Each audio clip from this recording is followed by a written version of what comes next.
এবারে করবো আমরা তারা আসন।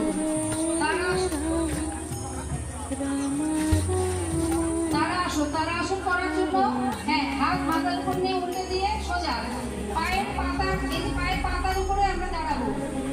এতে কি হবে, আমাদের শরীরে যে বিভিন্ন নার্ভ গুলো আছে, খেয়াল করে দেখুন সবার পায়ের হাতের সব নার্ভ কাজ হচ্ছে, সব নার্ভ গুলোতে কাজ হচ্ছে আমাদের।